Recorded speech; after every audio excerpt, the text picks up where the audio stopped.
రోర్కి గోడలు బద్దలు కొట్టుకొని లోపలికి వచ్చేస్తా. దాని తర్వాత మీ హాస్టల్ ముందు నుంచుంటాను. డోర్ తెరిచి ఎదురు చూస్తున్నా. నీ రూమ్లోకి వచ్చి గట్టిగా అబ్బా. తర్వాత చెప్పు, ఆపకు. ఇంకేముందు వచ్చి సింహంలో విజృంభిస్తాను. సింహమా? సరిగ్గా చెప్పు. సచిన్ పక్కనే ఉన్నాడు, వింటే లేస్తాడు. సచిన్ మన రూమ్ లో ఏం చేస్తున్నాడు? ఇప్పుడు నా పక్కనే ఉన్నాడు, వాడికి వినిపిస్తుంది అంటున్నా. అయితే సచిన్ తోనే రిహార్సల్ చేసుకో.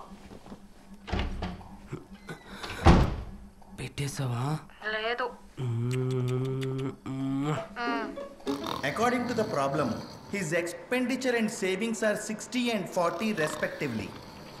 విశాల్, వాడిని లేపండి. సచిన్, సచిన్ సార్, సార్ నువ్వేమన్నా నేను సినిమాలో అల్లరి నరేష్ అనుకుంటున్నావా? కేరళ నుంచి వచ్చావు కదా, మరి అక్కడే పడుకోవచ్చు కదా, ఎక్కడికి ఎందుకు వచ్చావు? అది నిన్న రాత్రి సరిగ్గా నిద్రపట్టలేదు సార్. రాత్రికి అన్నాలు వేసావా? రాత్రి మంచం అమూల్ది. మంచమా?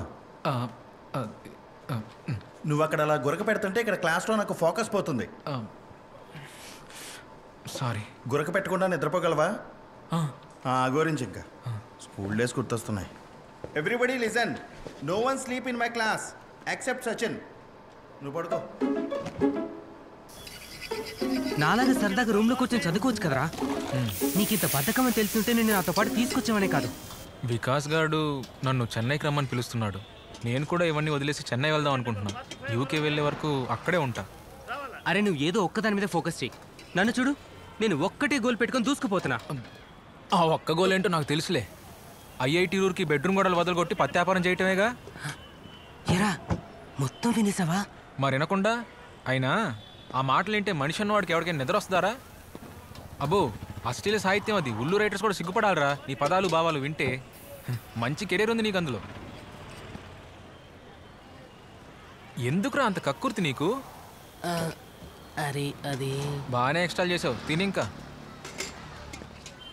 అబ్బాబ్బాబ్బా, సరలక్ష్మి టిఫిన్స్ వాడు ఫుడ్లో ఏం కలుపుతాడో కానీ సూపర్ ఉంది. పోండి సార్, మీరు క్లాస్లో అందరి ముందు తిట్టి ఇప్పుడు వచ్చి మంచిగా మాట్లాడుతున్నారు. నన్ను చూస్తే ఎలా కనిపిస్తుంది మీకు?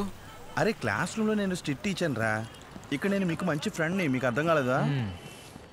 నేను ఈ కోర్స్ డిస్కంటిన్యూ చేద్దాం అనుకుంటున్నాను సార్. నేను అదే అనుకుంటున్నా. నీ మొహం చూసినప్పుడే నాకు అనిపించింది గేట్ కాదు డోర్ కూడా క్లియర్ చేయలేవని. నువ్వు ఎక్కడ హర్ట్ అవుతావని నీకు చెప్పలేదంతే. మీరు నా పెళ్ళికి వస్తున్నారు కదా, ఫుడ్ ఆర్డర్ పెట్టాను రా బాబు, వేస్ట్ అయిపోతుంది మళ్ళీ. వస్తాం సార్. వస్తున్నా నాదే నెంబర్. ఏంట్రా మనం వీడి పెళ్ళికి వెళ్దామా?